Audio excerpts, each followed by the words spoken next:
Hai, namaku Aldi. Aku seorang karyawan biasa yang baru saja pindah ke kota ini untuk memulai pekerjaan baru. Karena pekerjaan itu, aku harus mencari tempat tinggal sementara. Setelah beberapa hari mencari, aku akhirnya menemukan kosan yang sesuai dengan kebutuhan dan budgetku. Pemilik kosannya adalah seorang wanita parubaya bernama Bu Ningsih. Rumahnya terletak tepat di depan kamar kos yang aku tempati. Jujur saja, 2 bulan pertama aku tinggal di kosan ini, aku hampir tidak pernah berinteraksi dengan Bu Ningsih, kecuali saat membayar uang kos. Beliau selalu terlihat sibuk, dan aku sendiri jarang punya waktu karena rutinitas kerja yang menyita perhatian. Namun, ada sesuatu yang berbeda di bulan ketiga. Hari itu, aku berencana membayar uang kos seperti biasa. Saat aku mengetuk pintu rumah Bu Ningsih, tidak ada jawaban. Aku mencoba lagi, tetapi tetap sunyi. Aku mengintip ke dalam rumah melalui jendela yang sedikit terbuka. Di sana, aku melihat Bu Ningsih berbaring di sofa ruang tamu. Terlihat seperti sedang tidur. Karena tidak ingin mengganggu, aku memutuskan untuk kembali nanti. 1 jam kemudian, aku mencoba lagi, namun pemandangannya tetap sama. Bu Ningsih masih terbaring di sofa. Aku mulai merasa khawatir. Akhirnya, malam harinya, setelah pulang kerja sekitar pukul 10 malam, aku memberanikan diri mengetuk pintu rumahnya lagi. Kali ini, aku menunggu lebih lama, tetapi tetap tidak ada jawaban. Dalam hati, aku bertanya-tanya, apakah beliau hanya tidur atau ada sesuatu yang salah? Pintu rumahnya tidak terkunci, dan karena khawatir, aku memutuskan masuk tanpa izin. "Permisi Bu Ningsih," panggilku pelan. Saat aku mendekat, aku baru sadar bahwa Bu Ningsih tidak sedang tidur. Beliau terlihat pucat, gemetaran, dan napasnya tersengal-sengal. "Bu, apa Ibu baik-baik saja?" tanyaku sambil mencoba membangunkan beliau. Dengan suara lemah, Bu Ningsih berkata, "Saya sakit, Nak. Dari tadi pagi tidak bisa bangun." Aku terkejut. Ternyata beliau sakit sejak pagi dan tidak ada yang tahu. Aku segera mengecek dapur untuk mencari sesuatu yang bisa dimakan. Tetapi sayangnya, dapurnya kosong. Aku pun keluar sebentar untuk membeli bubur dan air hangat di warung dekat kosan. Saat aku kembali, aku membantu Bu Ningsih makan. Dengan susah payah, beliau hanya mampu menyuap beberapa sendok bubur. "Terima kasih Nak Aldi," katanya pelan. "Ibu tidak usah memikirkan apa-apa dulu. Fokus saja untuk sembuh," kataku sambil membereskan sisa makanan. Malam itu, aku membantu beliau semampuku, termasuk membawa beliau ke kamar mandi dan memastikan beliau nyaman di tempat tidurnya. Setelah memastikan semuanya baik-baik saja, aku kembali ke kamarku. Keesokan paginya, sebelum aku berangkat kerja, Bu Ningsih datang ke kamar kosku sambil membawa sepiring nasi goreng. "Nak Aldi, ini untuk kamu. Terima kasih sudah membantu saya semalam. Kalau tidak ada kamu, saya tidak tahu apa yang akan terjadi," katanya sambil tersenyum lemah. Aku tersenyum kembali. "Tidak usah repot-repot, Bu. Saya senang bisa membantu." Hari itu menjadi awal dari hubungan yang lebih akrab antara aku dan Bu Ningsih. Aku mulai lebih sering memperhatikan beliau, memastikan beliau makan teratur, dan tidak terlalu lelah mengurus kos-kosan. Namun, aku mulai merasa ada sesuatu yang disimpan oleh Bu Ningsih. Sebuah rahasia yang terlihat dari tatapan matanya yang kadang kosong saat termenung sendirian di beranda rumahnya. Hari-hari berlalu, dan aku semakin sering berinteraksi dengan Bu Ningsih. Beliau mulai bercerita tentang kehidupannya yang selama ini terkesan tertutup. Dari cerita-ceritanya, aku tahu bahwa beliau tinggal sendiri di rumah besar ini. Dulu, rumah ini adalah milik keluarganya. Tetapi sejak orang tua dan saudara-saudaranya berpencar, hanya beliau yang bertahan. Suatu sore, sepulang kerja, aku melihat Bu Ningsih duduk di beranda rumahnya, menatap kosong ke arah jalanan. Ada secangkir teh di tangannya, tetapi terlihat dingin, seperti sudah lama dibiarkan. Aku merasa ada sesuatu yang mengganggu pikirannya. "Bu Ningsih, lagi apa di sini?" tanyaku sambil mendekat. "Oh Aldi, saya hanya sedang mengingat-ingat masa lalu," jawabnya dengan senyum tipis. "Masa lalu? Kalau Ibu berkenan cerita, saya siap mendengarkan." kataku, mencoba memberi ruang jika beliau ingin berbagi.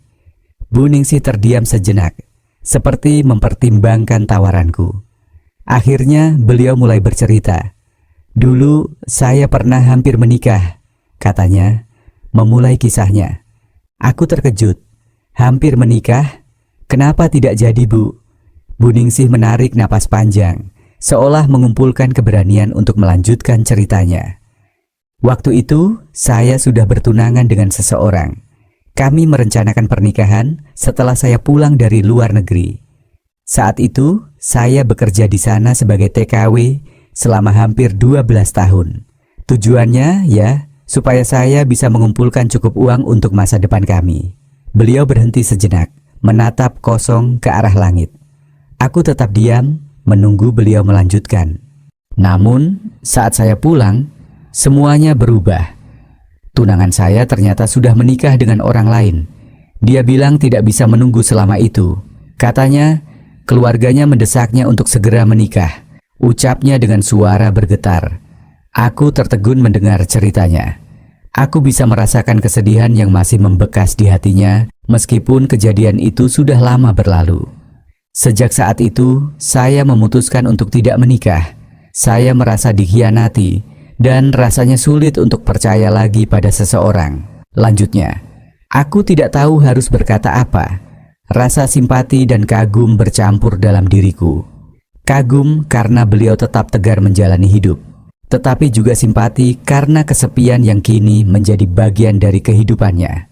Jadi, Ibu memilih untuk tinggal di sini sendirian sejak saat itu?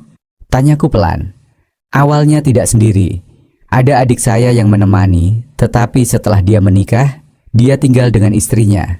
Begitu juga dengan keluarga lainnya. Mereka semua sibuk dengan kehidupan masing-masing. Saya tidak mau bergantung pada mereka, jawab Bu Ningsih. Maka itu, saya gunakan uang hasil kerja saya untuk membeli rumah-rumah kecil di sekitar sini dan menyewakannya.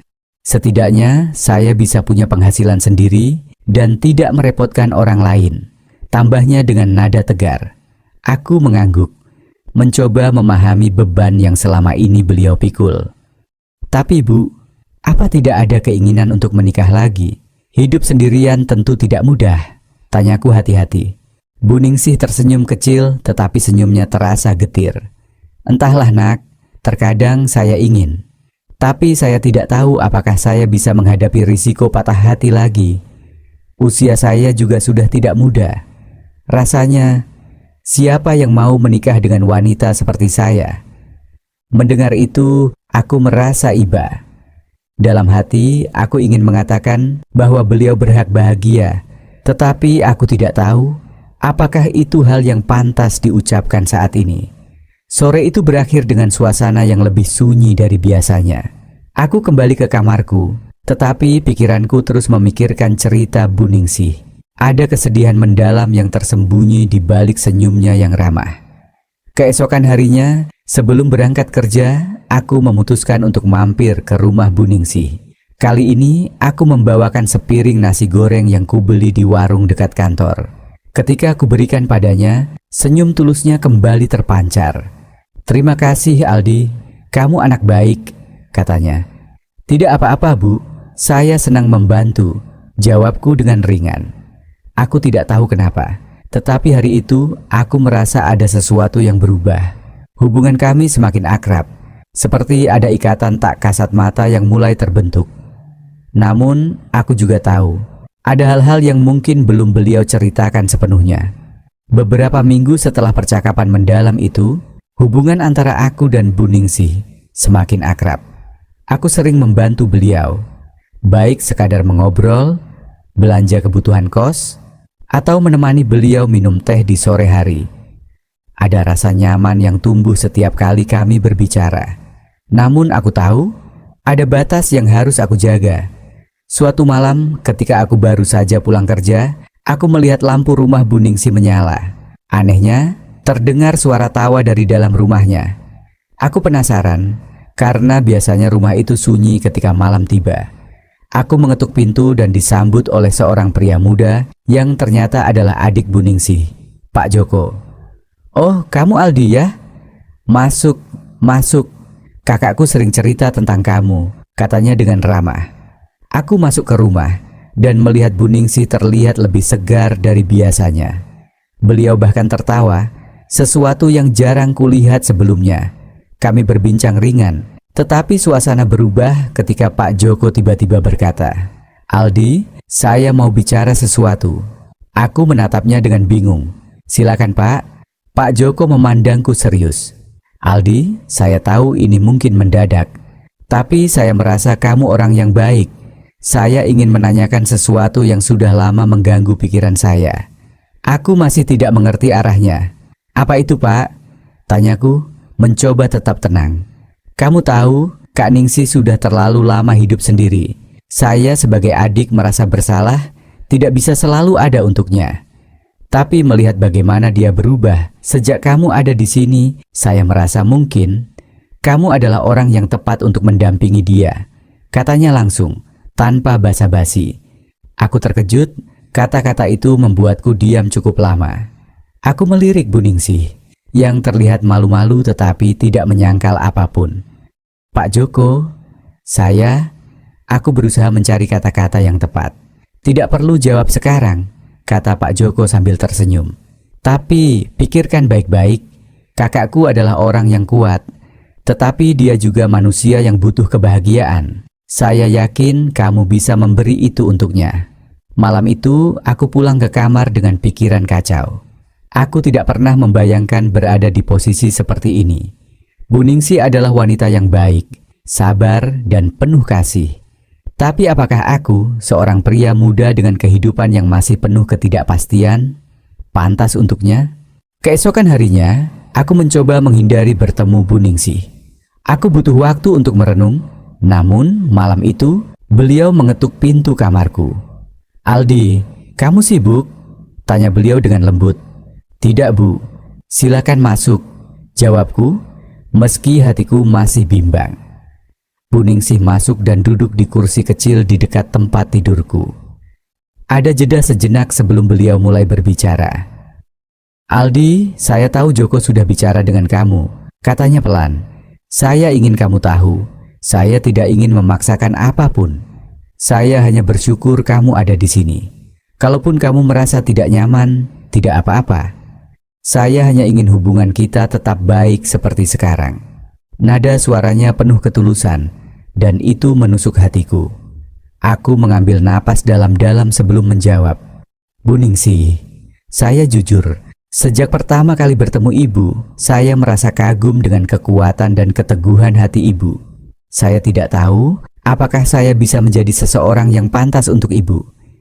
Tapi satu hal yang pasti, saya ingin melihat ibu bahagia," kataku dengan jujur. Beliau tersenyum, tetapi air mata mulai mengalir di pipinya. "Aldi, kebahagiaan itu tidak selalu harus dalam bentuk pernikahan. Kehadiranmu saja sudah membuat hidup saya jauh lebih berarti," jawabnya. Saat itu aku sadar, pilihan ini bukan hanya tentang aku atau beliau, ini tentang bagaimana kami saling melengkapi sebagai manusia. Setelah berbicara panjang lebar malam itu, aku akhirnya berkata, "Bu, kalau ibu bersedia, saya ingin mencoba menjalani hidup ini bersama ibu. Kita tidak perlu terburu-buru, tapi mari kita jalani ini dengan sebaik-baiknya." Mata Bu Ningsih membulat, seolah tidak percaya mendengar kata-kataku. Senyum haru dan bahagia terpancar di wajahnya.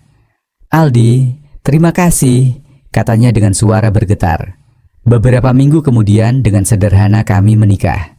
Tidak ada pesta mewah, hanya doa yang khusyuk dan kebahagiaan yang tulus. Hidup kami tidak selalu sempurna, tetapi setiap hari kami belajar untuk saling menghargai dan mendukung. Aku belajar bahwa kebahagiaan bukan hanya tentang memiliki orang yang sempurna, tetapi tentang menemukan seseorang yang membuat hidup kita lebih berarti. Bersama Bu Ningsih, aku menemukan arti baru dari cinta, keberanian, dan pengorbanan. Kami sekarang menjalani hari-hari dengan penuh rasa syukur. Rumah yang dulunya terasa sepi, kini dipenuhi dengan tawa, obrolan hangat, dan harapan baru. Hidup memang tidak pernah bisa ditebak, tetapi terkadang takdir membawa kita kepada seseorang yang mampu mengubah segalanya. Dan untukku, orang itu adalah Bu Ningsih.